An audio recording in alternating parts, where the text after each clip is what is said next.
এগুলো কোনো গাল গল্প নয়, কোনো কেচ্ছা কাহিনী নয়, এগুলো কিন্তু ইসরায়েলি রিওয়ায়াতও নয়, সহিহ হাদিস এগুলা। নবী সাল্লাল্লাহু আলাইহি ওয়াসাল্লাম হাদিসগুলো বলেছেন, এক সরিষা দানা পরিমাণ মিথ্যা নাই এখানে। এখান থেকে বলতে যাচ্ছিলাম, দোয়া কবুলের অন্যতম একটা উপায় হচ্ছে আপনি কোনো ভালো কাজ করেন গোপনে, যেটা আল্লাহ ছাড়া কেউ জানে না, ওর ওসিলা করে আপনি আল্লাহর কাছে যান, দোয়া কবুল হবে ইনশাআল্লাহ। আরেকটা অপশন হচ্ছে আল্লাহ পাকের যে নাম এবং সিফতগুলো আছে এগুলোকে ওসিলা করে দোয়া করা।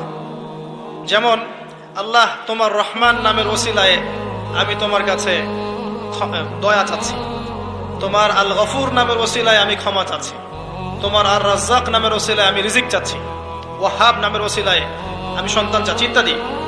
কথা কি বুঝতে পারছেন? যে নামের সাথে যে বিষয়টা যায় এটা ওসিলা করে আপনি দোয়া করলে ইনশাআল্লাহ তাআলা আপনি আপনার ফলাফল পাবেন। আর একটা সবচেয়ে বড় অস্ত্র শিখিয়ে দিচ্ছি, এটা আমি কাউকে শিখাইনি আজ পর্যন্ত, আজকেই প্রথম। এবং আমি আমার জীবনে দেখেছি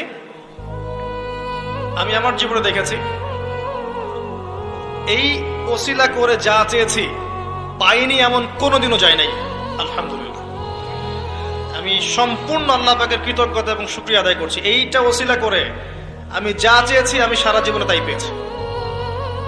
এবং আমি বিশ্বাস করি আমি যা পেয়েছি, এই বয়সে আমি যা পেয়েছি আল্লাহ পাক কোটি কোটি মানুষকে তা দেন নাই, এটা আমি বিশ্বাস করি। এই বয়সে আমি যা পেয়েছি আল্লাহ পাক আমাকে যা দিয়েছেন, যত দিয়েছেন, কোটি কোটি মানুষকে আল্লাহ পাক তা দেন নাই, আমি এমনটাই মনে করি। আমি কি শিখাই দেব সেটা? আপনি আল্লাহ পাকের তাওহীদের ওসিলা দিয়ে দোয়া করেন।